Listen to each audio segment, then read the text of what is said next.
vamos começar aqui mais uma palestra no nosso projeto de extensão Ciência em Rede. Hoje nós estamos tendo aqui a honra de receber a professora doutora Mariluce Moura. Eu vou ler aqui uma mini, que não é muito mini, biografia, por conta de toda a história, toda a experiência da Mariluce, mas só para vocês saberem um pouquinho sobre de quem nós estamos falando aqui, né? Quem vai falar com a gente hoje. Então, a Mariluce Moura é jornalista, dedicada desde 1988 ao jornalismo de ciência, é diretora-presidente do Instituto Ciência na Rua, organização não governamental que mantém um projeto de jornalismo científico voltado ao público de 14 a 25 anos. Ela criou no final dos anos 90 e foi diretora até 2014 da revista Pesquisa FAPESP, editada pela Fundação de Amparo à Pesquisa do Estado de São Paulo, né, da FAPESP. Deu início à implantação do setor de comunicação dessa fundação em abril de 1995 e foi sua gerente de comunicação até julho de 2002. Coordenou a reforma editorial em 1988 e foi editora-chefe da Revista Brasileira de Tecnologia do Conselho Nacional de Desenvolvimento Científico e Tecnológico, CNPq, em 1989. Por 2 décadas, atuou no jornalismo geral e econômico em grandes jornais e revistas brasileiros, incluindo o Jornal do Brasil, o Globo, Gazeta Mercantil, Revista Exame, Senhor, Isto É. É professora titular aposentada da Universidade Federal da Bahia, é graduada em jornalismo pela mesma Universidade, na Federal da Bahia, mestra e doutora em comunicação pela Universidade Federal do Rio de Janeiro. Tem pós-doutoramento pelo Laboratório de Estudos Avançados em Jornalismo da Universidade Estadual de Campinas, LabJOR, na Unicamp, em 2019. Muito obrigada de novo, Mariluce, pela presença e deixo aí a palavra com você. Bom, muito obrigada pela apresentação, Priscila. Muito obrigada pelo convite, Matheus. Boa tarde a todas e todos. É uma alegria, um prazer estar aqui para conversar com vocês um pouco. Eu gosto muito dessas iniciativas de jovens, já dá para ver pelo que eu inventei aí por último na minha trajetória profissional, e acho que são sempre muito enriquecedores esses diálogos com alguém que está, né, com cabeça bastante aberta para entender determinadas experiências de mundo, né? Então, o título que eu propus para a nossa fala, me corrija se eu estiver errada, Matheus, acho que foi Noticiar Ciência para os jovens, né? Ética e estética, informação e diversão. Certinho. É isso. Bom, eu estava falando aqui para a Priscila, antes da gente estar assim transmitindo, né, aqui nosso papo, eu estava explicando que eu vou fazer realmente uma conversa com vocês, porque eu acho, para tratar do Ciência na Rua, que é uma experiência prática, eu acho que uma conversa pode ser mais produtiva do que uma conferência com bastante embasamento teórico, com visão do jornalismo, de ciência, etc., etc. E também escolhi não fazer apresentação com PowerPoint, não, à exceção de talvez 3 slides que eu vou mostrar aqui para vocês, justamente para lembrar de que jovem é que a gente está falando, né? Bom, a primeira coisa que eu gostaria de conversar com vocês é tentar fazer uma divisão, uma diferenciação entre jornalismo científico e divulgação científica. Embora seja usual que se enquadre o jornalismo científico como uma das formas de divulgação científica, e de fato ele, entretanto, é um pouco diferente disso. Há uma natureza muito própria do jornalismo científico que o distingue de maneira considerável da divulgação científica dita de maneira assim mais geral. E eu acho que o que a gente tem que considerar é o seguinte: a divulgação científica, de uma forma geral, é como se fosse um desdobramento do próprio empreendimento científico, né? Todo o percurso de produção de conhecimento científico né, que vai desde aquele momento da pergunta fundamental no campo teórico e na pesquisa aplicada, de uma pergunta fundamental também no campo da pesquisa aplicada, e vai desdobrando até você chegar ao artigo científico, que é a apresentação daquilo a que você chegou aos seus pares, e depois desse pedaço do artigo científico, a difusão desse artigo científico para outros estratos da sociedade. E nesta última fase, nessa fase final, já a divulgação científica, seja na forma de livros, textos na imprensa, vídeos, podcasts, filmes, peças de teatro, museus, né? Toda essa gama de caminhos e formas para difundir determinados achados, determinados pensamentos científicos, determinadas vias que as ciências, né, poderíamos chamar assim, vão tomando no seu contínuo processo de evoluir, né? O jornalismo científico, diferentemente disso, ele é, antes de mais nada, jornalismo. Eu sempre repito que o jornalismo é o substantivo e os adjetivos são científico, político, econômico, cultural, cotidiano, enfim, tem muitas formas, muitas editorias, muitos campos possíveis para o jornalismo. O que une todos eles é esse substantivo jornalismo. E o jornalismo, na forma que ele foi concebido, digamos ali a partir do século XIX, né, na tradição dos publicistas, etc., ele é fundamentalmente uma atividade profundamente enlaçada e comprometida com a estruturação da própria democracia. O direito à informação que o jornalismo pressupõe, o direito e a democratização da informação ampla, é algo profundamente ligado, articulado com todo o conceito da democracia burguesa, melhor instituída dos fins do século XVIII, mas principalmente do século XIX para cá, né? Então, veja, o jornalista de ciência, antes de ter um compromisso com a ciência, ele tem um imenso compromisso com o jornalismo, com os fundamentos do jornalismo, com a ética do jornalismo, com os propósitos do jornalismo, né? Então, é importante, no momento em que a divulgação científica, ainda bem, tem crescido bastante no Brasil, no meio de uma onda negacionista, no meio de uma onda, um momento muito triste, trágico para o Brasil, ainda bem que a divulgação científica, ainda assim, nesse ambiente tóxico, cresce. Nesse momento, então, que a divulgação científica cresce, eu acho bastante importante a gente ter essa noção de onde se encaixa o jornalismo científico nessa nossa história toda, né? Então, por isso que eu apresentei, antes de mais nada, essa questão para vocês. E o jornalismo, a gente não pode esquecer, o compromisso fundamental dele, aquilo sobre o que ele se estrutura, é uma coisa chamada notícia, é uma narrativa chamada notícia. Essa narrativa pode ser mais complexa ou mais simples, pode ser uma nota ou pode ser uma reportagem, onde a notícia se desdobra, ganha uma contextualização muito mais densa, muito mais robusta, né, e significativa. Mas o compromisso fundamental do jornalismo é com a verdade factual. O fundamento desta narrativa chamada jornalismo, das formas narrativas do jornalismo, é sempre o fato, e o fato que se faz acontecimento, porque fatos são todas aquelas relações que a gente encontra no dia a dia, no decorrer cotidiano, né? No decorrer normal da vida. Mas fato, ele se transforma em acontecimento quando ele tem determinadas características, que eu acho que não preciso detalhar muito aqui agora para vocês, mas são determinadas características que dão uma relevância ao fato ao ponto de torná-lo jornalístico, né?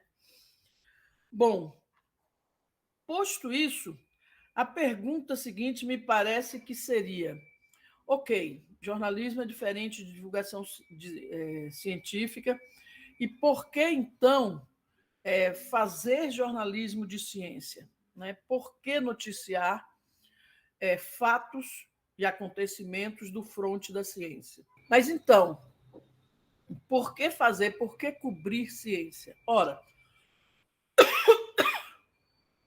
nessa visão que eu passei, antes de mais nada, para vocês, que o compromisso do jornalismo é com a verdade factual, com um fato que se torna acontecimento porque é socialmente relevante, é aí que a ciência entra.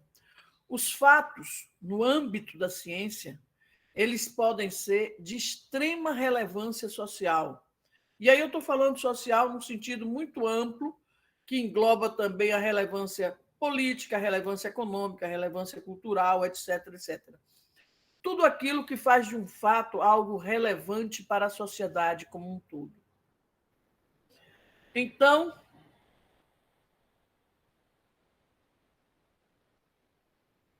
se a gente pensar na ciência contemporânea como um fantástico empreendimento que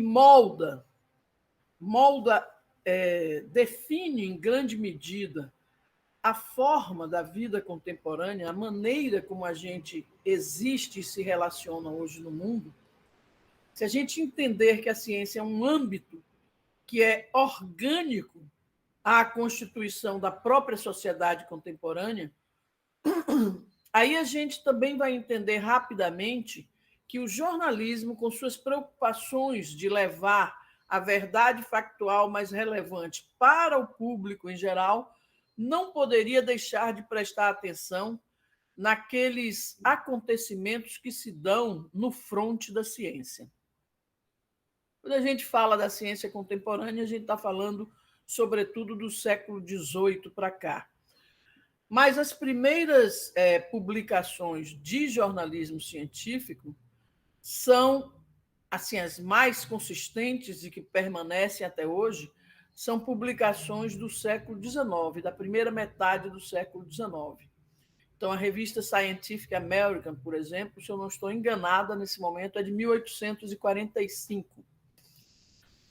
Nós já tínhamos um certo interesse da imprensa brasileira, apesar dela ser tão tardia, nós já tínhamos um certo interesse dela pela ciência na segunda metade do século XIX. Né? Mesmo na primeira metade, ainda ali com o Dom Pedro, primeiro imperador do Brasil, já aconteciam as feiras de ciência, que eram mais feiras de curiosidades do que de ciências, e isso já saía nos jornais da época. É interessante que tanto a ciência é um empreendimento, a imprensa é um empreendimento tardio no Brasil, porque só depois de 1808 é que se permitiu a existência de prensas mesmo, né, de imprimir alguma coisa no Brasil. Claro, era uma colônia totalmente controlada por Portugal, né? Só depois do Dom João é que vem a imprensa. E a ciência, como uma preocupação de produção de conhecimento, ela também vem do século XIX, e vem principalmente dos naturalistas, né? Naturalistas, dos botânicos, da questão da classificação da flora, vem por aí, né? Vem do trabalho dos viajantes, vem um pouco também das observações astronômicas. Né? Já na segunda metade do século XIX, o Dom Pedro II era assim, encantado por observar o céu com a luneta, né? E isso valia, inclusive, algumas charges antológicas, né? Na imprensa incipiente, mas já bastante crítica, na imprensa brasileira, isso já valia ali algumas charges. Sobretudo, existem algumas muito reproduzidas, algumas versões de uma charge de quando o Dom Pedro II está observando a passagem de Vênus, e quando se dá a passagem de Vênus, o encontro de Vênus em termos de imagem, né, de olhar daqui para lá, de Lua e Vênus. E aí aparecia Vênus, numa das charges aparece Vênus como uma mulher assim, toda maravilhosa, flutuando em cima da Lua, né? E o pessoal lá criticando Dom Pedro II porque gastava dinheiro com lunetas e observações e a construção de um telescópio, né, de um observatório, ou a participação num observatório internacional, etc. Então, aqui no Brasil, a gente tem essas primeiras aproximações entre o jornalismo e a ciência, então, no século XIX, e nós vamos ter efetivamente a imprensa tal como ela existe hoje aqui, né? Quando a gente fala na imprensa, a gente está falando nos jornais, sobretudo, nós podemos localizar ali por volta de 1870, quando nasce o jornal, a província de São Paulo, que é hoje o estado de São Paulo. Antes disso, no século XIX, nós temos o Correio Brasiliense, editado em Londres. Não esse Correio Brasiliense que tem em Brasília, mas o primeiro Correio Brasiliense do Hipólito da Costa. Então, na segunda metade do século XIX, isso se adensa. E já na virada do Império para a República, antes mesmo da virada do Império para a República, aparecem alguns jornais. O Jornal do Brasil, por exemplo, que viveu até 2000 e acho que acabou de vez em 2010, se eu não estou enganada. Mas o Jornal do Brasil ele é do fim do Império e ele é inclusive um jornal defensor do Império, é contra a República no primeiro momento. Então você tem já esse aparecimento das questões da ciência na imprensa brasileira. E aí você tem vários fatos. Você procurar nos acervos de jornais, vocês vão ver lá muitas coisas que aconteceram, né, no começo do século XX, o Einstein, ali no comecinho do século XX, depois as coisas do César Lattes, a física, tudo isso vai entrando também na cobertura da imprensa brasileira, na preocupação dessa imprensa brasileira, que é sobretudo de jornal, né? Mas a gente localiza o momento pioneiro do jornalismo científico na década de 40, 1940 e alguma coisa, 1947, quando o José Reis, aquele que o nome é nome de prêmio, o mais importante prêmio de jornalismo científico, que é o prêmio do CNPq, quando o José Reis começa, então, uma coluna na Folha da Manhã, que vai virar depois a Folha de São Paulo, e que se mantém ao longo de todos os anos do século XX e entra no século XXI. Essa coluna só desaparece quando José Reis morre, né? No começo dos anos 2000. Eu tenho dito que existe uma coluna na Folha de São Paulo, do Júlio Abramchinsky, que seria, para mim, o herdeiro dessa coluna do José Reis. Embora José Reis fosse zoólogo, ele era biólogo, ele era zoólogo, né? E tivesse toda uma escrita muito... Mas ele não escrevia só da área científica, ele escrevia dele, ele escrevia também da política científica, ele discorria sobre todos os fatos da área científica. E o Júlio, que deve estar perto dos 80, fez 80 anos no ano passado, se eu não estou enganada, e que trabalha na Folha há mais de 50 anos por aí.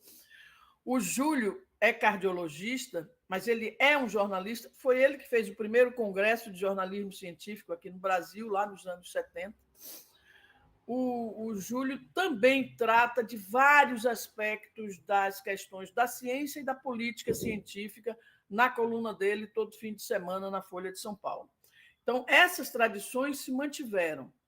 Mas eu acho, aí é a minha tese de doutorado, praticamente, eu acho que, na minha avaliação, nos meus estudos, foi no ano 2000 que o jornalismo científico se aproximou de vez do conhecimento científico produzido no Brasil.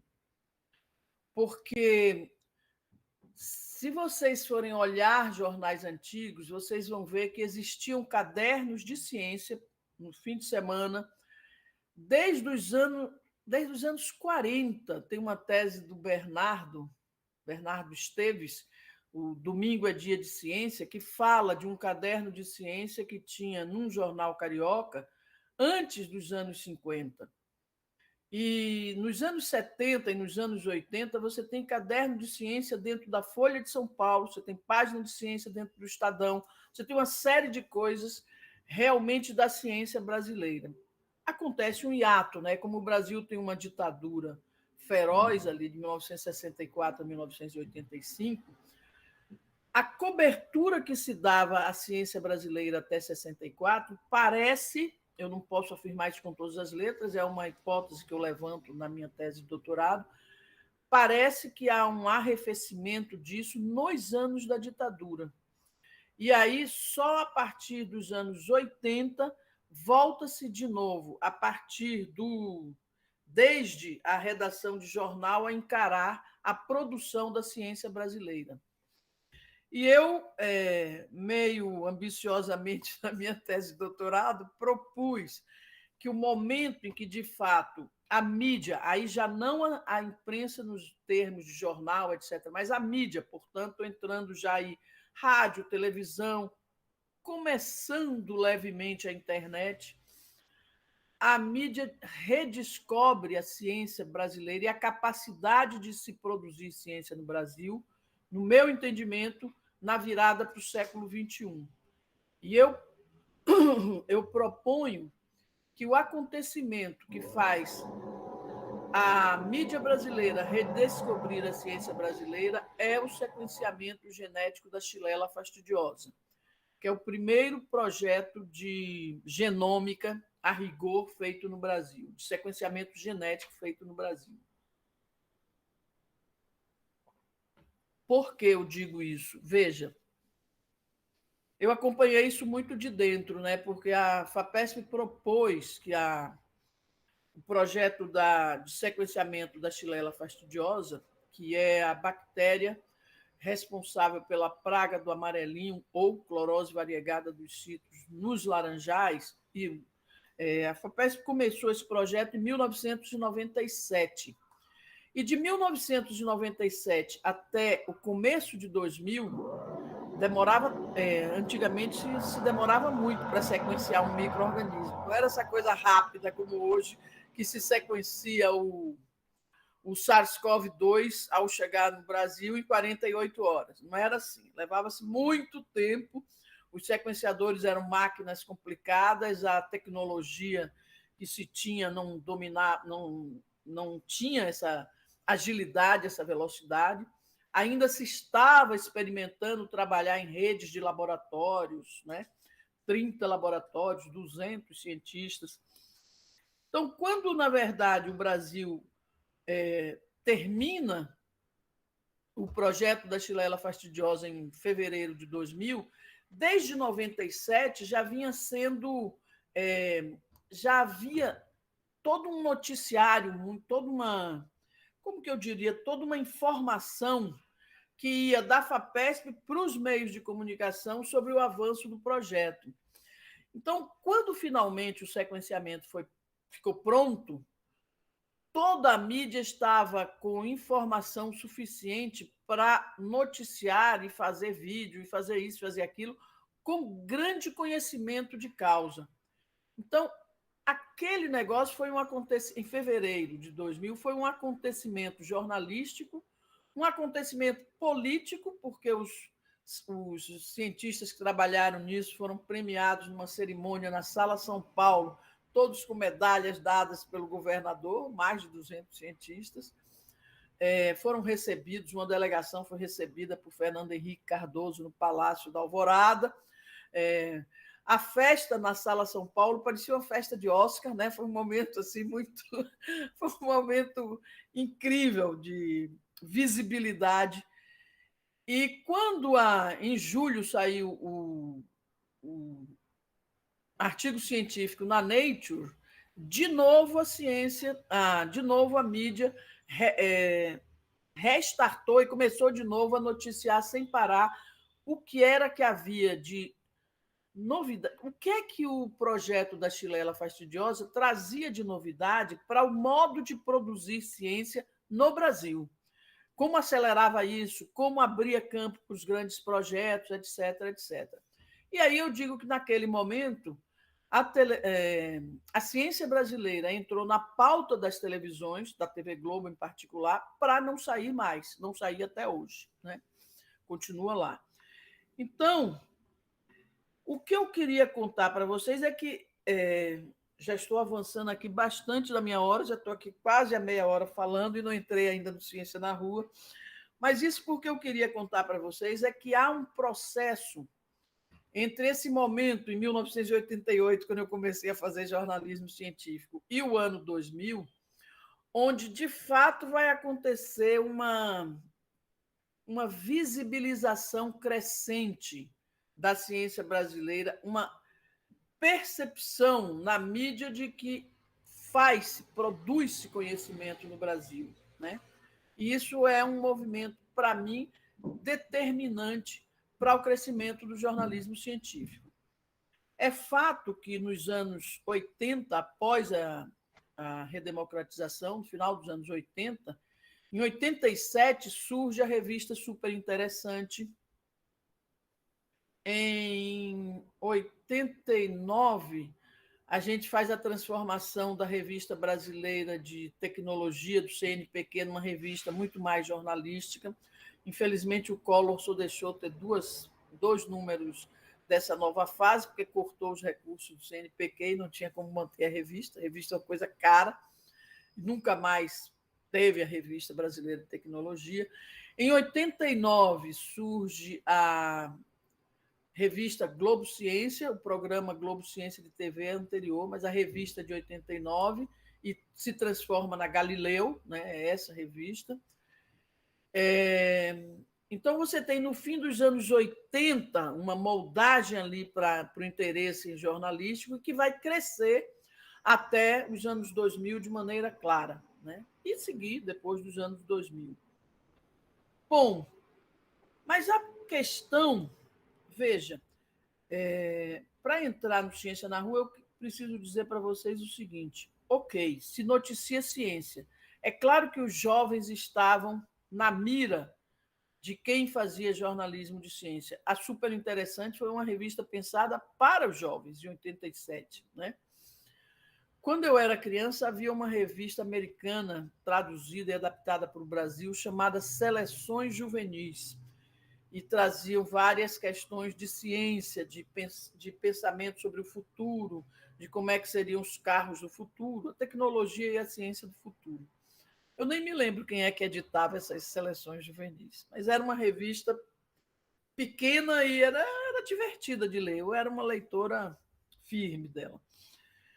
Mas o que acontece aí, veja, quando se estava claro que os jovens estavam na mira de quem fazia jornalismo científico, e internacionalmente isso era mais verdade ainda do que no Brasil, isso vai amadurecendo um pouco mais, eu diria, depois dos anos 2000. A revista Pesquisa FAPESP, ela nasce de um boletim, né? É um boletim de 4 páginas, muito simples, chamado Notícias FAPESP, que eu mesma fazia de cabo a rabo, uma coisa muito pequena. Não tinha assessoria de comunicação na FAPESP no começo, não tinha nada. A revista Pesquisa FAPESP se transforma de Notícias FAPESP em revista Pesquisa FAPESP em 99. E nos anos 2000 e pouco, há um esforço da revista Pesquisa FAPESP para ser difundida nas escolas de ensino médio, nas escolas públicas de São Paulo de ensino médio.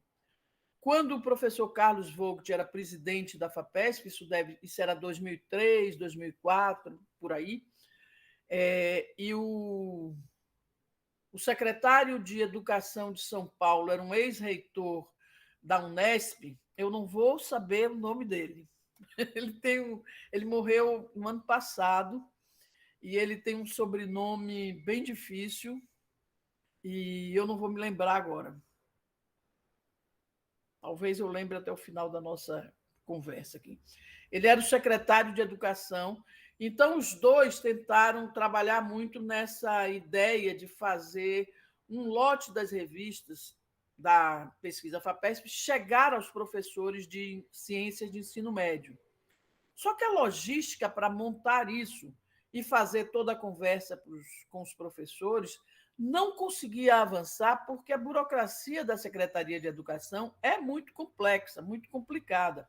Mas veja, naquele momento era 2000 e se estava pensando, então, no âmbito da revista Pesquisa FAPESP, nos jovens de 15, 14 a 18. É isso, né? Nas escolas públicas, essa é a faixa do ensino médio. Então, houve uma tentativa, durante algum tempo, a revista foi distribuída em escolas, mas, de alguma forma, isso não se manteve e não prosperou, porque é sempre uma política complexa quando envolve toda a rede de educação, uma rede de educação grande como a do Estado de São Paulo. Bom, aí veja que depois vocês podem me fazer todas as perguntas que vocês quiserem para cobrir esses saltos que eu vou dando aí, senão a gente não termina essa narrativa nunca. Ora, quando eu estava, nesse momento, dirigindo a revista Pesquisa FAPESP, a revista da FAPESP ela foi rigorosamente uma revista pensada como um veículo jornalístico a ser feito por jornalistas em cumplicidade com a comunidade científica e sob a coordenação da instituição que é a FAPESP, uma instituição séria, muito boa, etc, etc. Então, ela tem a proposta que foi apresentada, nós apresentamos para a diretoria científica da FAPESP, foi uma revista de formato jornalístico, linguagem jornalística, onde sim nós íamos muito ter todo esse diálogo com todas as tensões naturais com os cientistas, mas o formato, para que desse certo essa revista, tinha que ser jornalístico. Por quê? Nós mirávamos, por exemplo, as idas e vindas da revista Ciência Hoje, que tinha, inclusive, uma coisa fantástica, que era a Ciência Hoje das crianças. Mas a ciência hoje dos adultos, ela oscilava muito entre um produto de divulgação científica feito por cientistas e com alguma coisa de jornalístico que os jornalistas, que eram editores, tentavam colocar. Então, ela tinha uma indefinição sobre qual caminho ela queria. Isso é sempre muito problemático para um veículo jornalístico, né? Então, no caso da revista Pesquisa FAPESP, ao escrever o projeto, este era um ponto que estava claríssimo. E quando, por exemplo, no ano 2000, eu apresentei na Argentina a revista, tudo isso já estava maduro. Como é que era esse tripé que dava um produto que tinha aquela qualidade, etc, etc. Né? Bom, aí, no decorrer desse processo todo da revista Pesquisa FAPESP, eu pensava muitas vezes sobre o que poderia ser feito em termos de jornalismo de ciência para os jovens. Primeiro, por que eu achava que os jovens precisavam se apropriar do noticiário sobre ciência? Por uma razão simples. Se a ciência, como eu disse lá no começo, faz parte dessa organicidade da sociedade contemporânea, não há possibilidade de você ter um exercício pleno de cidadania se você não compreende como é que as produções da ciência e os resultados da ciência afetam diretamente sua vida cotidiana, seu futuro, etc, etc. Então, eu achava fundamental, relevante, que houvesse entre os jovens não apenas uma compreensão dos fatos curiosos e interessantes deste mundo vastíssimo que é o da ciência, mas que houvesse também possibilidade de compreender o quanto dominar, conhecer, saber o que é que se passa como projetos mais importantes no âmbito dessa vasta construção cultural que é a ciência, havia necessidade de se apropriar disso para se exercer plenamente como cidadão. Não era algo que dava para deixar de lado, né? Bom, e aí, com essa clareza de que era fundamental, sim, fazer linkar juventude e ciência, eu fui amadurecendo aí um pouco como é que a gente podia tentar fazer alguma coisa diferente, inovadora, etc., nesse âmbito. Eu não sei se eu consigo mostrar aqui para vocês. Bom, eu vou deixar para mostrar no fim, se vocês quiserem, sobre as tabelas sobre os interesses dos jovens por ciência e tecnologia, vis-à-vis o interesse por esportes, por cinema, cultura, religião, etc., né? Para a gente não interromper e aí eu ficar atrapalhada com a tecnologia. Bom, e aí o seguinte, como é que eu comecei a pensar no Ciência na Rua? Eu comecei a pensar mais ou menos em 2009. A revista Pesquisa FAPESP estava numa fase esplendorosa e seguiu, né? Seguiu em frente até hoje. E aí eu ficava pensando o seguinte: eu saía de minha casa e ia de carro para a FAPESP, e quando eu parava ali nos faróis, tinha um monte de gente distribuindo o jornal Metro ou o jornal Destaque para os motoristas nos faróis. E eu ficava pensando, pô, seria muito legal se tivesse um tabloide de ciência. E seria muito legal se esse tabloide de ciência fosse divertido e engraçado. Por que eu pensava num tabloide divertido e engraçado? Porque eu sou da geração que tinha no Pasquim, um jornal absolutamente de humor e irônico, etc., um semanário que conseguia furar a censura da ditadura, sofria toda hora uma censura, mas conseguia ultrapassar com piadas inteligentes, onde trabalharam Jaguar, Ziraldo, Ivan Lessa, Paulo Francis, enfim. Era um jornal carioca fantástico, quase uma bíblia semanal da minha geração. Então, eu pensava muito no Pasquim, como aquilo que, no meio de uma situação complicada, como era a situação da ditadura, servia para relaxar um pouco a tensão dos tempos toda sexta-feira. E aí eu ficava pensando, pô, que legal seria ter um jornal, um Pasquim da Ciência, e distribuir de graça nos faróis, no metrô, nos pontos de ônibus, etc.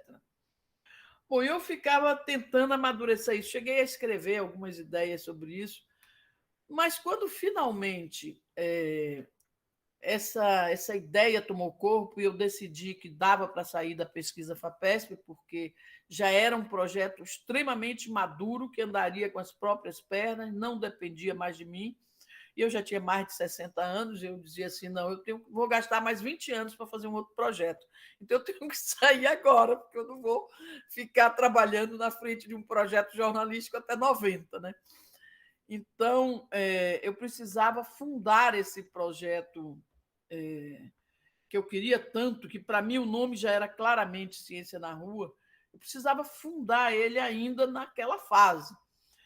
E aí, mas o que eu consigo quando eu saí da FAPESP em dezembro de 2014 e inaugurei o site do Ciência na Rua, primeira versão, em 7 de janeiro de 2015, que era um negócio assim, pegar uma coisa e fazer outra. E por que site? Porque aí toda a transformação, toda essa transformação, esse mundo que para vocês é o normal, que é o mundo da internet, que é o mundo online, que é essa cultura digital, tudo isso, tudo isso ganha corpo do final dos 90 para cá, do final dos anos 1990 para cá. Portanto, ali já quase em 2015, primeiro que era preciso dinheiro para fazer um tabloide semanal e eu não tinha esse dinheiro. E não conseguia financiadores. Segundo, que todo mundo já estava naquela ideia clara de que, para fazer um veículo jornalístico voltado para os jovens, esse veículo precisava ser online, precisava ser um site, precisava estar nas redes sociais, etc, etc, etc. Então, foi aí que o Ciência na Rua foi lançado, em janeiro de 2015, e finalmente eu posso chegar, antes de tomar o tempo demais de vocês, não deixar vocês fazerem perguntas, para o que é que eu chamo de ética e estética, informação e diversão, neste ofício de noticiar ciência para o público jovem, né? A questão... Veja, toda vez que a gente vai fazer um texto jornalístico, um vídeo jornalístico, sempre com essa enorme preocupação. Qual é a diferença, por exemplo, entre um texto usual de divulgação científica e um texto de jornalismo científico sobre o mesmo assunto? Eu diria, de maneira muito simplista para vocês, que o texto jornalístico começa da conclusão de um artigo científico, né? Aquilo que é a conclusão, para a gente, é a abertura de um texto jornalístico. A gente inverte completamente. E Matheus sabe que é meio difícil explicar isso para quem é da área científica. Para a gente, jornalista, é algo natural. O que interessa? Interessa qual foi o achado. Ou se deu errado o achado, por quê? É isso que a gente diz nas primeiras 5 linhas de uma notícia de ciência. Ou, se alguma coisa no âmbito da política científica deu muito certo ou deu muito errado, a gente diz logo também nas 5 primeiras linhas e explica por quê. Então, veja, quando a gente vai fazer isso, explicar determinada coisa a partir de suas conclusões, porque, veja, tudo bem, o cinema pode deixar o clímax para quase o fim da história. Mas, por alguma razão histórica, que tem muitos detalhes, por alguma razão histórica, o jornalismo precisa entregar o clímax no começo, e depois entra na narrativa menos, né, cheia de acontecimento, mais explicativa, mais do contexto, mais das causas, etc.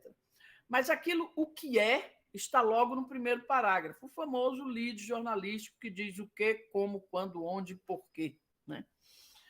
Bom, e aí o seguinte, nesta tarefa não se pode, em nenhum momento, desviar de uma estrita ética jornalística. É claro que há os desvios, mas o que eu estou dizendo é que no nosso compromisso com a verdade factual, no nosso compromisso com o direito à informação, no nosso link com a democracia e com a liberdade efetiva de expressão, nesse nosso link está embutido logo de cara, na hora que a gente começa a escrever, uma questão ética. Essa questão ética é este nosso compromisso com a verdade factual. A gente não deve e não pode enfeitar, mentir, florear, nada disso. A gente deve...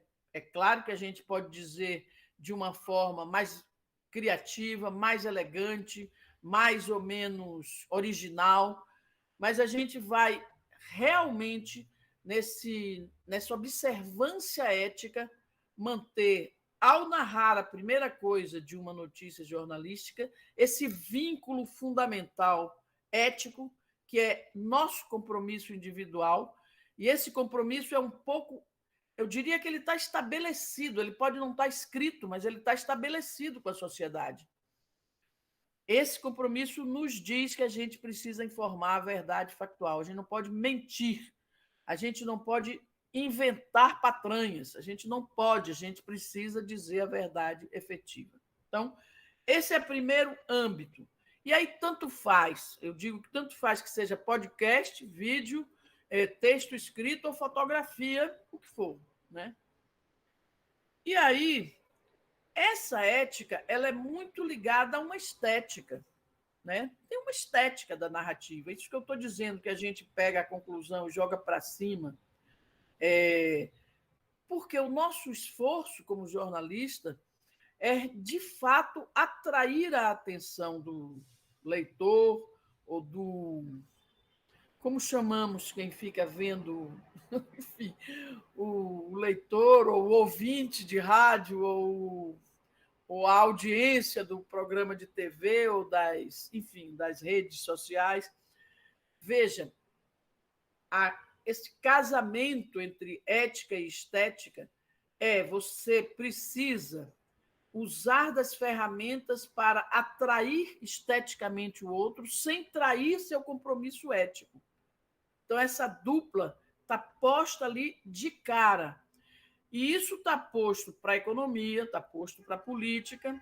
Vocês podem me perguntar se no mundo real é assim ou não, a gente pode discutir isso longamente, mas isso está posto. Isso faz parte da nossa ética profissional. Então, esse casamento se dá de cara nas nossas narrativas sobre a ciência também. Então, quando a gente está pensando num público jovem, a gente está pensando como que a gente consegue atrair no meio de tantas coisas para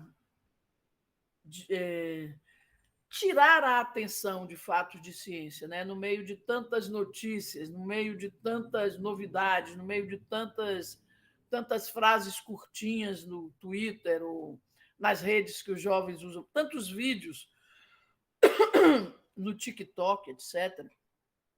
Como fazer para chamar o jovem para algo que é atraente, que tem rigor ético e que permite a ele descortinar um campo que é fundamental para o exercício da cidadania dele? É um desafio sempre. É um desafio, não importa qual mídia a gente esteja usando. Aí, a segunda dupla, essa também tão ou mais difícil do que a primeira, nesse fazer jornalístico, é como juntar o caráter informativo como juntar informação com diversão. Ética, estética, informação, diversão. Eu tenho a impressão que, com humor, e foi isso que norteou muito a forma como eu pensei o Ciência na Rua e como discuti, e fomos um grupo pensando, eu tenho a impressão que o humor é uma ferramenta poderosa de atração da atenção. E se a gente conseguir... eu fico pensando, às vezes, desculpem, como o Gregório do Vivier, com toda a sua verve humorística, consegue fazer uma narrativa rigorosamente plena de informações. Então, o casamento entre humor e informação não é um casamento fácil, mas é um casamento muito interessante e possível. O que são as charges, os quadrinhos, os textos de humor, bem mais difíceis do que os quadrinhos e as charges, e as falas de humor? O que são elas quando se ligam ao jornalismo, se não resultado desse casamento entre informação e humor? Né? Então, veja, para a gente, norteado por essas duas duplas, né, por esses 4 pontos cardeais que formam duas duplas, o Ciência na Rua é um projeto, já é um instituto, já é uma ONG, mas continua sendo um projeto de jornalismo científico a ser desenvolvido junto com os jovens, porque a gente só acredita que possa explorar novas narrativas, respeitando sempre essa dupla, essas duplas, ética, estética, informação, diversão.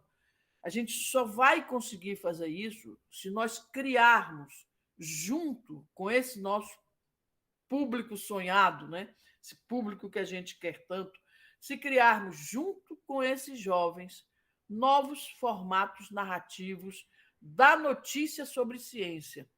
Fundamental para que a ciência se dissemine de uma maneira mais efetiva na sociedade e se dissemine não só na forma de divulgação científica que fala de um projeto, mas na forma também do debate sobre a ciência, sobre sua ética, sobre sua política, etc, etc. Eu acho que eu terminaria minha fala aqui, deixando esse desafio para pensar quando é que o jornalismo consegue, mantendo esses padrões, esses pilares fundamentais, consegue, assim mesmo, atrair os jovens para o âmbito da notícia e do jornalismo de ciência. É isso. Por enquanto, é isso. Bom, obrigada, Marilúcia, pelas suas palavras, por todas as reflexões aí que são suscitadas, né, quando a gente ouve tudo isso. Eu vou falar para o pessoal, para quem tiver pergunta, levantar a mão ou mandar ali no chat para a gente ler, né? Quem tiver vergonha, não quiser falar, apesar de a gente achar que é muito mais interessante, né? Quando a pessoa faz, né, a pergunta, então coloca. Eu vou fazer aqui uma pergunta, Mariluce, que está aqui no chat aqui do YouTube. Eu vou permanecer um pouquinho no YouTube, Renan, só porque a pessoa que fez a pergunta está assistindo lá pelo YouTube. Então, vamos permanecer lá um pouquinho na nossa discussão. Geralmente a gente encerra, né, quando vai começar a discussão, para ficar fechada aqui só para quem está no projeto, mas vamos deixar. Então a pergunta é assim, né? A FAPESP tem a revista Pesquisa FAPESP, né, que é uma iniciativa sensacional. Recentemente, a FAPESP passou a exigir que todos os pedidos de bolsa e projetos contemplem um plano de gestão de dados. Para a senhora, que conhece bem os meandros da FAPESP, por que será que a FAPESP tem demorado tanto para pedir aos solicitantes de bolsas e projetos um plano de divulgação científica relacionada às pesquisas proponentes? Acho que o microfone está fechado, Mariluz. É pergunta para ser mandada diretamente para o Luiz Eugênio Melo, diretamente para o professor Zago, mas, sobretudo, para o diretor científico da FAPESP, que é o Luiz Eugênio Melo, com uma figura excelente. Eu penso o seguinte: demorou, né, para que o CNPq incluísse a divulgação da pesquisa como um elemento a ser considerado quando se avalia a qualidade do projeto e um elemento a ser privilegiado também no relatório científico. Se a gente pensar bem, na FAPESP, já nos centros de pesquisa, informação e divulgação, nos CEPIDs, que são aqueles grandes centros de pesquisa, grandes experimentos de pesquisa financiados por longo prazo e que geraram tanto material relevante e importante, tem gerado, né, continuamente. Os CEPIDs envolvem uma parte de divulgação obrigatoriamente. E o Luiz Eugênio, o atual diretor científico, ele pessoalmente é muito ligado à questão de divulgação científica. Quando eu estava lá como diretora da revista e ele era adjunto da diretoria científica, ele era um dos adjuntos com quem eu conversava bastante. E ele tinha ideias, ele trocava figurinhas com a gente sobre coisas que ele achava que dava para cobrir na área dele, que é a área mais biológica, né, de medicina e tal. E eu fico imaginando que, assim como nos CEPIDs, né, que constituem um programa muito importante da FAPESP, assim como a divulgação científica foi posta nos CEPIDs como algo que integra a natureza dos projetos, imagino que essa questão da divulgação científica pode se espraiar, possivelmente vai se espraiar daí para frente para outros programas, outros projetos e tal. Só quem pode responder sobre isso é o pessoal da FAPESP mesmo. Eu acho que a demora é uma demora cultural mesmo, né?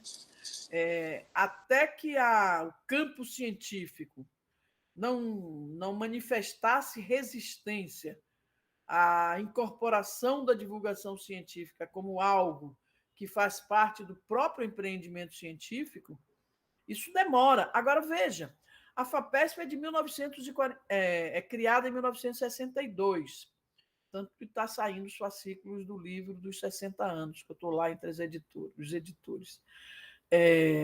E ela é prevista em 1947 na Constituição do Estado de São Paulo, daquele ano. Pois, desde que foi prevista, e mais ainda quando foi feita a lei de criação da FAPESP, já dizia que era da. Veja, na lei de criação dizia que 95% dos recursos da FAPESP tinham que ser aplicados em atividades de pesquisa. Isso incluía a divulgação das pesquisas. Então, veja, quando a FAPESP pode fazer um projeto como a revista Pesquisa FAPESP, ela concretamente está financiando divulgação científica, que é um dos seus pressupostos históricos. Então, me parece que com essa prática, veja, ela cria em 95 Notícias FAPESP, que vira em 99 a pesquisa FAPESP, em 2003 cria a agência FAPESP, e por aí vai se desdobrando. Então, ela tem uma inserção forte nessa questão da divulgação e tem muito respeito ao jornalismo científico. É uma das instituições que respeitam muito essa prática. Então, eu tenho a impressão que isso pode se ampliar. É uma questão também de conversar com a diretoria científica. A comunidade científica é muito forte em relação à FAPESP. A comunidade científica de São Paulo é forte e tem influência através de seus representantes no conselho e através dos adjuntos mesmo da diretoria científica, tem influência nos rumos da fundação. Não sei se respondi, mas é por aí. Sim, acho que sim. Nossos adjuntos aqui estão trabalhando nisso, né? Os que a gente conhece, pelo menos. E aí, uma outra pergunta, que vai um pouco nesse sentido, depois a gente já tem uma outra aqui no chat. Pessoal, se vocês quiserem mandar mais alguma ou levantar a mão aí para a gente ir fazendo uma fila, né? Para a gente discutir.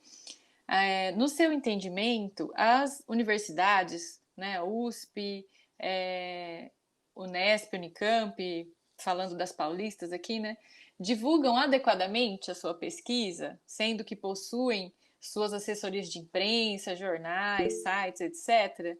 Ou seja, eles têm sido suficientes para atingir a comunidade, né, de uma forma mais ampla? Eu vou ficar com o exemplo da USP, que eu acho admirável. Acho que a USP faz hoje todo um trabalho de divulgação e de jornalismo científico excepcional. Acho que isso foi muito fortalecido nos últimos 4 anos. A equipe toda foi muito adensada mesmo, né? Você tem, desde que o Serrano foi para a coordenação de comunicação da USP, você tem lá o Ayrton Escobar, que foi do Estadão para o Jornal da USP, você tem a Luísa Caires, que é uma excepcional jornalista de ciências, jovem ainda, mas excepcional, e você tem todo um trabalho muito denso e relevante do jornalismo da USP, desse trabalho de jornalismo científico da USP, que se reflete, inclusive, no aproveitamento das matérias do jornal da USP na imprensa de uma maneira em geral. O Ciência na Rua usa bastante matérias do jornal da USP, porque são matérias bem feitas, bem construídas, fotos legais, e eu acho que também a Rádio USP ganhou musculatura nesses últimos anos. Enfim, você tem um trabalho articulado ali de divulgação científica e jornalismo científico que me parece que dá uma visibilidade muito interessante à pesquisa feita na USP, né, que é a maior universidade do país. A Unesp, eu acho que a Unesp já tinha historicamente um bom trabalho de divulgação científica, espalhada pelo Estado, como ela é. Você tem alguns campos onde a difusão é mais intensa e em outros menos intensa, né? Há uma, eu não sei se é Bauru, Presidente Prudente, tem alguns campos da Unesp, alguns campi, como dizem os eruditos, que divulgam mais intensamente. E a Unicamp faz um trabalho excelente faz muito tempo. Eu acho que as universidades estaduais paulistas fazem um trabalho muito bom no presente nessa área de divulgação científica. E eu posso dizer com tranquilidade, porque, olha, eu fui passar 3 anos na Federal da Bahia, né? Eu fui reintegrada na universidade depois de 40 anos de demitida, por conta das coisas da ditadura, né? Eu fui reincorporada à Universidade Federal da Bahia em final de 2015. A comissão da anistia disse que eu tinha direito a ser reintegrada, o termo é reintegrado. Eu tinha feito concurso em 1975, né? Eu tinha pouco tempo de formada, fiz concurso, passei lá em primeiro lugar, comecei a dar aula e aí me demitiram. Depois de um semestre me demitiram e eu fui readmitida. Então, quando eu voltei para a Federal da Bahia, eu passei 2016, 2017, 2018, aí em 2019 eu vim fazer um pós-doc e em 2020 eu me aposentei e voltei de vez para São Paulo. Me aposentei da UFBA. E eu tentei, logo quando cheguei, e eu tinha todo o apoio da Pró-Reitoria de Pesquisa, do reitor, eram todos meus amigos. Tinha o maior apoio, mas não foi fácil fazer uma programação de jornalismo científico na UFBA. Mas a gente conseguiu fazer. A gente conseguiu fazer. Veja, nós não conseguimos pegar o veículo oficial, o UFBA em Pauta, e transformar num grande veículo de divulgação científica, porque o pessoal de TI mandava muito mais nisso do que o pessoal de jornalismo. Então, a gente fez uma coisa, deu a volta e fizemos um semanário chamado Edgar Digital, que hoje vai para mais de 50 mil pessoas toda semana, que é um boletim semanal de jornalismo científico e um pouco de cultura, divulgação científica e cultural. E o número 200 foi um sucesso e tal, foi falado lá na Câmara de Vereadores, enfim, foi uma coisa extremamente comentada. E essa equipe que a gente conseguiu montar de bons jornalistas para fazer o Edgar Digital se mantém e tem uma influência grande nas pautas para os jornais e as TVs na Bahia. Mas não foi fácil. O que eu quero dizer é que as resistências dentro da estrutura das universidades, pelo Brasil afora, são grandes. São muitas as resistências a entender que há uma forma de fazer, que a gente não pode escrever do jeito que o professor da biologia quer que a gente escreva. Não pode, porque isso não funciona, né? Então, toda essa é uma cultura que se vai desenvolvendo. Acho que as universidades paulistas estão muito bem. Eu só comentando, né? Eu acho que a USP tá assim, tem uma posição de liderança, né? A gente até conversando com o pessoal que a gente tem parceria, né? Trabalha junto num projeto temático e a coordenação fica na USP. E a gente perguntando, né, por que sempre quando eles publicam um artigo, o artigo sai no jornal, né? Então passa lá no SP, alguma coisa, SPTV. né? Nos SPTV. E aí o menino, né, o nosso colaborador falou assim: não, é porque aqui na USP eles ligam pra gente e perguntam se a gente teve artigo aceito, como que tá, e aí eles fazem a pauta e mandam. Então é um trabalho que, por exemplo, na Unesp, talvez por ser multicamp, né? A gente acaba perdendo um pouco porque não fica, né, não está centralizado. Então, a gente tem que caminhar um pouquinho mais, eu acho que na Unesp, para a gente conseguir chegar. E a Unicamp com o LabJOR, né, tem várias Mas iniciativas. isso é uma construção.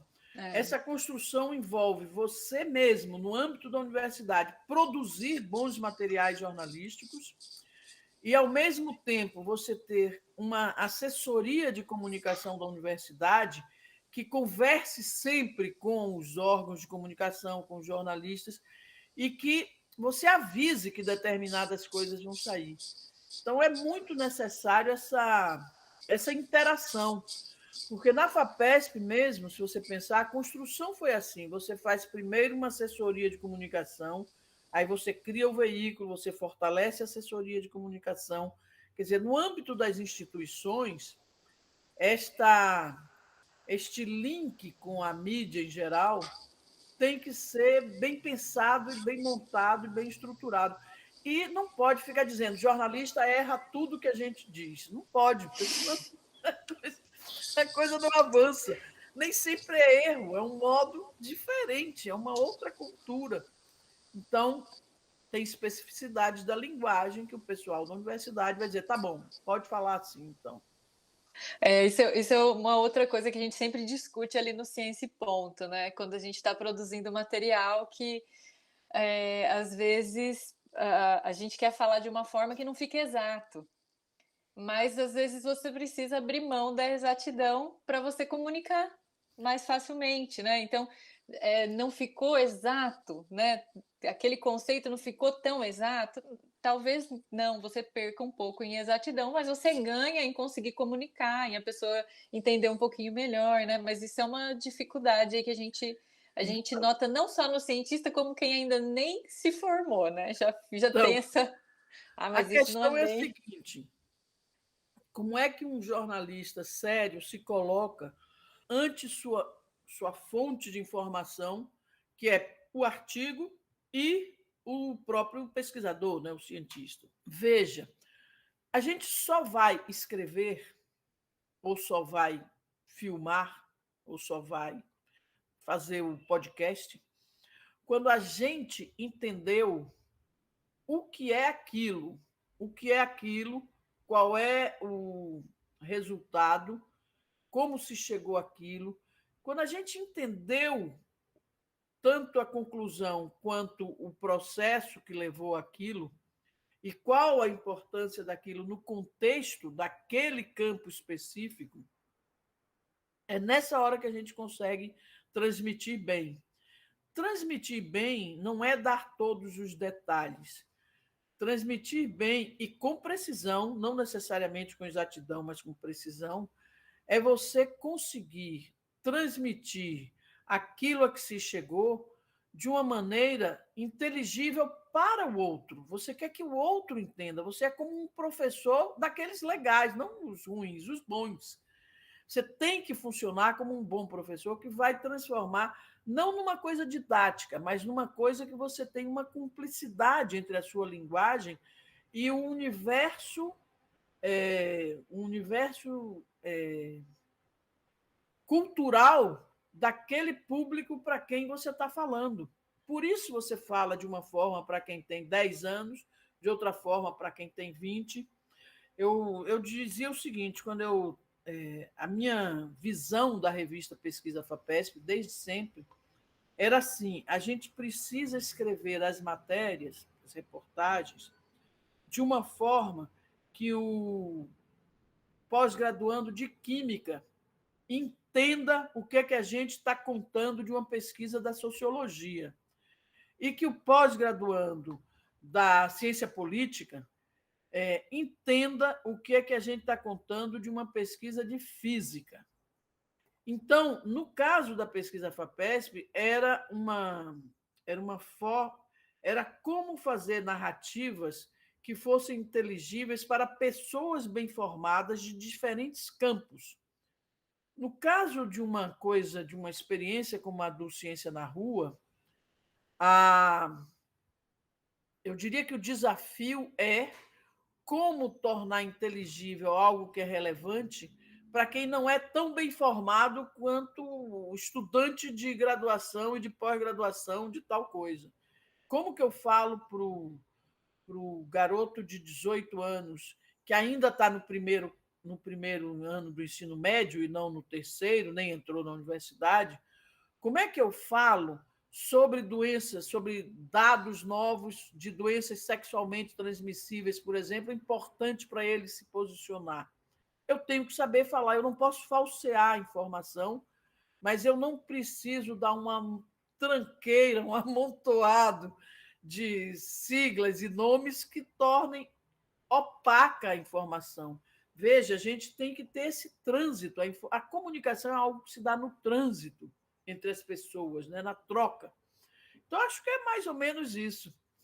E, na medida em que a gente aumenta a compreensão sobre isso, a gente também consegue estabelecer melhores diálogos com a imprensa, que também não é uma instituição lá tão fácil, não. Tem suas idiosincrasias também. Eu vou ler aqui uma mensagem da Nicole, que está aqui no chat, depois a gente passa para o pessoal que está com a mãozinha levantada, que acho que ela perguntou primeiro aqui. Ela perguntou assim: qual foi a maior dificuldade que a senhora encontrou em criar o projeto Ciência na Rua? Dinheiro. Ainda é. Porque é o seguinte: quando você tem recursos, você consegue contratar uma quantidade de profissionais, seja o núcleo mais fixo, sejam os freelancers todos, você consegue contratar de tal modo que você vai fertilizando o projeto. Quando você não tem recursos suficientes, você tem que jogar com, né, ali, parecendo ali pobre, lidando com como é que distribui o dinheiro parco. Porque talentos não faltam. Olha só, eu fiquei muito feliz quando, no ano passado, tinha uma garota do. Ela agora já é universitária, já é estudante de graduação. Mas tinha uma garota que estava no terceiro ano do ensino técnico do Instituto Federal de Ciência e Tecnologia, acho que de Piracicaba. O IFT, né? Que são aqueles institutos de ensino técnico que tem espalhados por São Paulo inteiro. E essa garota, ela trabalhava com um projeto chamado Ceramicando, de cerâmicas, né? Coisa de física, coisa ali séria e tal. E a parte, o TCC dela e tal, o trabalho que ela queria fazer era um trabalho de divulgação científica. Aí, com a pandemia, ela estava sem saber como que ela podia fazer divulgação científica do projeto Ceramicando, que era o que ela queria apresentar para os colegas e para outras pessoas.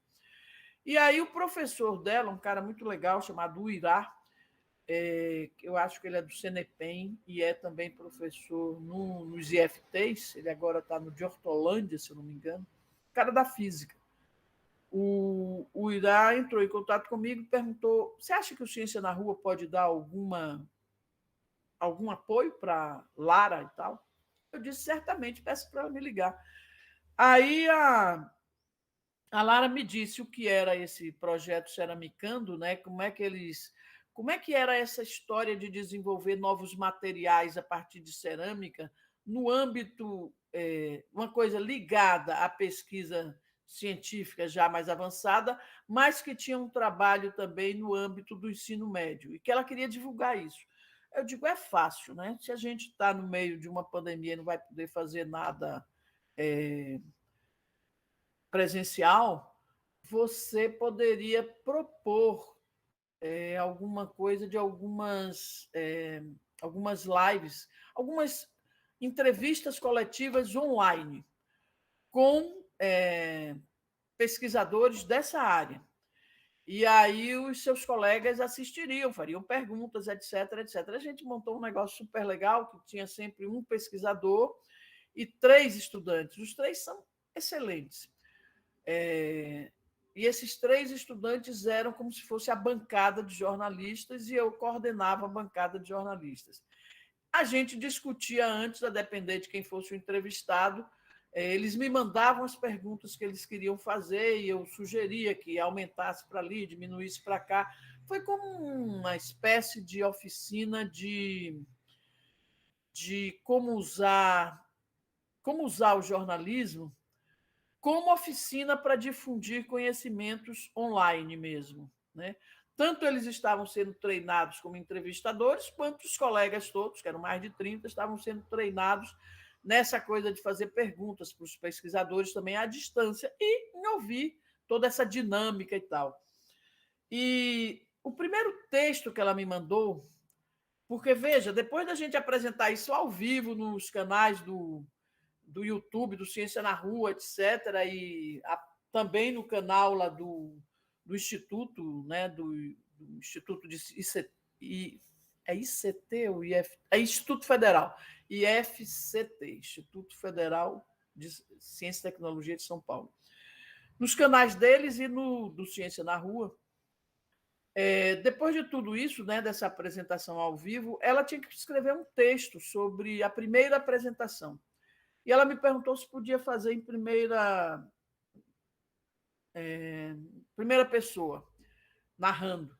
Eu disse, pode, claro. Ela fez um texto excelente e a gente publicou. E eu fiquei esperando que eles me mandassem os outros, eles não me mandaram, me enrolaram. Mas nós fizemos oficinas com um jovem... Uma das vezes, tinha um jovem pesquisador que estava na Alemanha conversando com a gente, um jovem pesquisador brasileiro que estava explicando sua experiência de viver na Alemanha e pesquisar cerâmicas na Alemanha, num instituto ultra avançado, etc, etc. A outra vez tinha uma pesquisadora do Sirius, né, desse maravilhoso projeto Sirius, que é uma das glórias da ciência brasileira. Então, isso com... Mas, veja, as perguntas deles obrigavam os pesquisadores a responder de uma maneira clara para eles, que tinham 16, 17 e 18 anos. Né? Não, Lara tinha 20, eu acho. Enfim, mas o que eu acho é que há muitas maneiras de se encontrar esse diálogo possível. Mas acho que eu fugi da pergunta dela. Como era mesmo? Não, acho que você estava explicando a questão das vocações, né, dos talentos, porque a gente não tem muito recurso, né? Você estava respondendo sobre Sim, as então, dificuldades. tudo isso a gente fez de graça. Então, veja, mas hoje eu tenho vontade, às vezes, de chamar essa garota para também colaborar. Ela agora está estudando jornalismo, ela desistiu de estudar outra coisa e foi estudar jornalismo, desistiu de economia e resolveu fazer jornalismo. Eu disse, poxa, que responsabilidade, eu estou nessa história. E está adorando e tal. Então, veja, é preciso, para que ela trabalhe, por exemplo, Ciência na Rua, que eu encontre a equação para oferecer uma bolsa para ela. E a gente está sempre buscando esse tipo de coisa para que possa ter esses talentos. Então, dinheiro é sempre um desafio nesses projetos. Mas eu acho que a gente chega lá. Também acho, Mariluz, estamos otimistas aí nessa área. A gente já teve apoio do CNPq, apoio do Serrapilheira, eu tenho que apresentar um outro projeto do Serrapilheira, a gente vai juntando ali os apoios. E o Ciência na Rua tem também aquele sistema de assinatura, né? Assinatura assim, por colaboração e tal. Eu vou passar então aqui para a Cibele, que acho que foi a primeira que levantou a mãozinha. Boa tarde, parabéns pela palestra e a oportunidade de ter você aqui conosco. Em um momento da sua fala, quando você falou da revista FAPESP, um dos objetivos era levar para o ensino médio, né, para professores da rede e tal, e que infelizmente não foi possível continuar. A gente também enfrentou esse desafio de estar levando esse projeto para o ensino médio.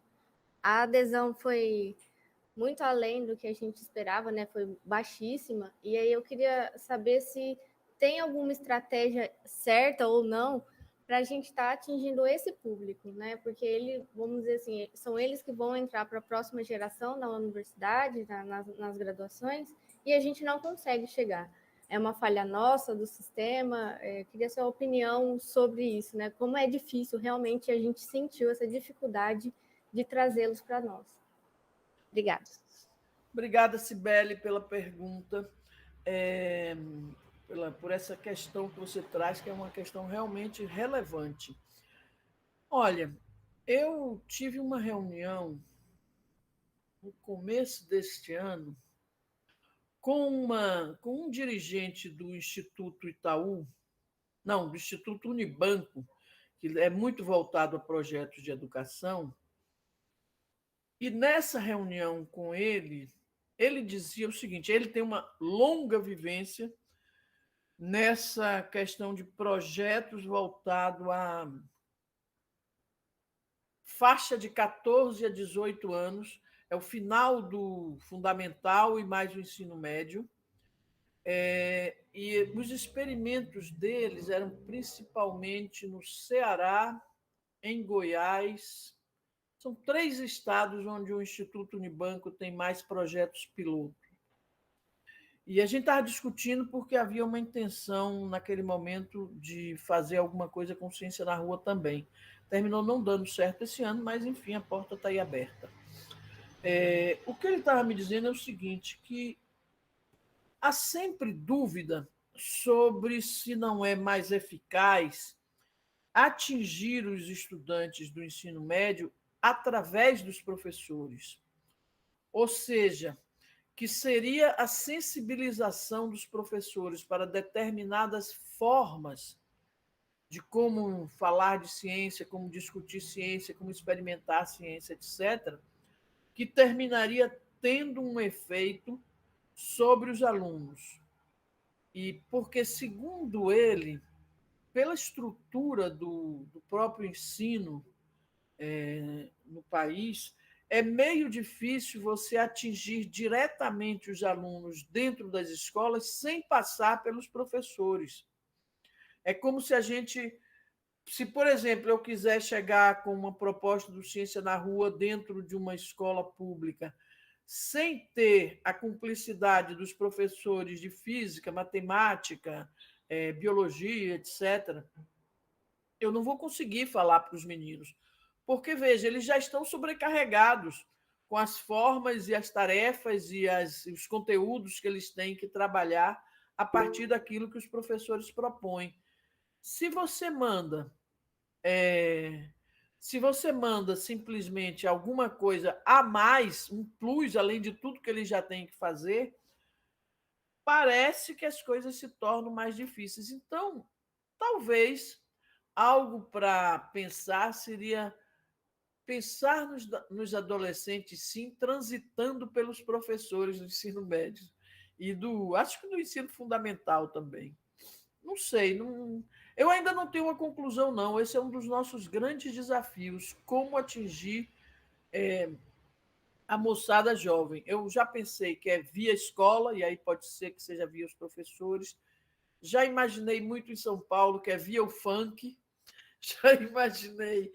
Eu acho que tem muitas formas que a gente vai ter que pensar de como fala com a moçada. Isso é um desafio permanente. Mariluce, muito interessante, obrigada, né? Muito interessante essa sua fala, porque até houve um formulário para os professores que estavam coordenando projetos de extensão para colocar as dificuldades. E isso foi uma coisa que eu coloquei, né? Assim como a Cibele disse, que a gente esperava receber muito mais alunos do ensino médio do que alunos da universidade, e acabou ocorrendo o contrário. A gente acabou recebendo mais alunos da universidade do que alunos do ensino médio. E uma experiência que a gente teve em 2019, né, antes da pandemia, foi que a gente teve um projeto de extensão, mas que nós fomos à escola, em uma escola específica, conversamos com a professora, né, coordenadora, e ali a adesão foi muito melhor. Nós tivemos, acho que 20, né, Cibele? 20 alunos que participaram do projeto do início ao fim e foram para a universidade para realizar experimentos dentro dos laboratórios de pesquisa. Então, foi uma coisa bem interessante, mas que eu acho que só aconteceu por conta disso, porque as professoras estavam também sensibilizadas a trabalhar conosco. Então, eu acho que esse caminho que você Tem uma apontou chave aí. Agora, eu estou apostando que o funk também é um caminho, viu? Tomara que sim. Eu adoro aquela coisa do funk cult. Não sei se vocês já viram. Tem eles estão no Instagram, acho que sobretudo no Instagram.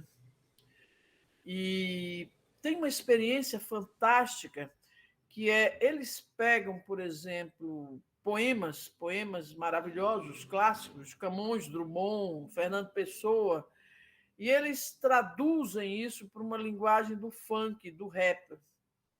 E aí eles têm vários seguidores nas redes sociais. Eles realmente conseguem redizer, recriar alguma coisa que era dita numa outra linguagem, ou seja, é uma criação nova.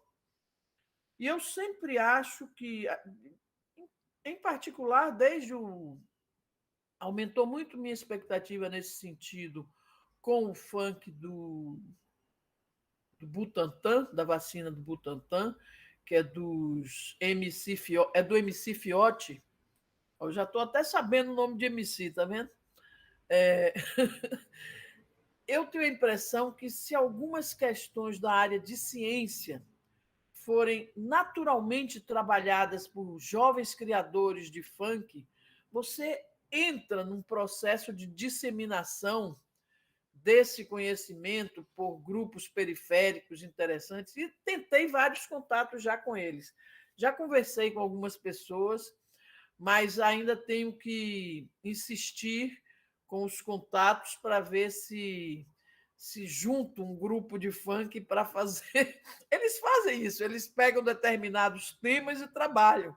Então, se você tiver uma matéria legal de ciência bem feita, interessante, eles transformam aquilo num funk. Eu estou louca para ter isso como uma coisa real. E acho que os professores são outra via, né? A via mais da escola. E talvez hajam outras formas culturais que também nos levem. Eu gosto muito da história dos quadrinhos, né? Acho que os quadrinhos são um caminho muito legal. E afora aquilo que a gente atualmente está publicando, não toda semana como publicava, mas de 15 em 15 dias, porque exatamente para conservar um pouco de recurso, não ficar à míngua total, a gente vai lançar em outubro, semanalmente e durante um ano, uma história em quadrinhos sobre uma revisão da independência do Brasil. É um outro olhar sobre a independência do Brasil. E aí isso envolve um historiador bom, um roteirista, uma quadrinista e uma colorista. Envolve uma equipe de 4 pessoas para fazer isso e produzir uma página por semana. Mas eu acho que vai ser um belo de um projeto. Eu tenho a impressão que essas formas, né, também fazem a gente ter uma aproximação com a galera mais jovem. E aí eu diria que o tempo todo a gente tem que procurar esses interlocutores, né? Se a gente quer falar com a periferia, por exemplo, é com as pessoas de lá que você trabalha, né? Não adianta você chegar de bacana, né? Enfim, dizendo que é para fazer assim assado. Não, é através deles que você vai tentar trabalhar conjuntamente para ver como que constrói determinadas narrativas dentro da verve criativa toda que a moçada tem. Né? Eles são criativos, são talentosos. Então, enfim, você vê que o Ciência na Rua envolve, além de jornalismo, uma certa utopia, né? Uma utopia social. Mas tem uma frase que fala, né, que a utopia serve para a gente caminhar. Então, tá lá no horizonte, vamos perseguindo isso aí. Eu não sei se a gente tem tempo, o Matheus está com a mãozinha levantada, mas a gente já está... Tá em 3h33. Pode falar, Matheus. Matheus, breve. É um comentário. A Marilu estava, primeiramente, parabéns pela fala, gostei bastante, parece que a gente estava num tour da história aí. Você estava falando de quadrinhos e a questão do humor, né, que é importante para falar de ciência. E eu estava lendo um livro esses tempos atrás que eu encontrei em PDF, que é o Sapiens, todo mundo deve conhecer, que é famoso. E eu li 10 páginas e achei, assim, estava meio entediante. Aí eu falei para minha prima, ela me deu um livro do Sapiens em histórias em quadrinhos, né? Não sei se dá para vocês verem. E é o Sapiens em história em quadrinho. Então eu achei isso muito mais interessante, porque ele fica fazendo algumas gracinhas aqui na fala dele, e você, quando vê, você já terminou o livro. É muito interessante isso. É muito bom. Eu sou uma fissurada em quadrinhos. Eu já contei para algumas pessoas que quando eu tinha 12, 13, 14 anos, eu pegavam, como meus pais não queriam, eu lia muito, mas eles não queriam que eu lesse muita história em quadrinho. Então eu pegava o meu dinheiro do lanche e comprava a revista em quadrinho e deixava a revista guardada na casa de uma colega. Eu era fissurada por quadrinhos assim toda a minha adolescência. Mas acho que é uma via. São esses canais que a gente realmente precisa trabalhar para colocar. Na verdade, é assim: é como que a cultura popular de um país se apropria da cultura científica. E só se apropria nos seus próprios canais expressivos, nas suas próprias formas de dizer. Por isso que eu gosto do funk. Aliás, a Margarete Menezes fez um samba sobre a vacina. Eu cheguei a ver. E aí eu falei com ela e tal, sobre o samba, não sei o quê. Enfim, se você pega na história, você tem desfile de carnaval, né? Você tem samba enredo de carnaval, desfiles de carnaval dedicado à ciência, você tem samba,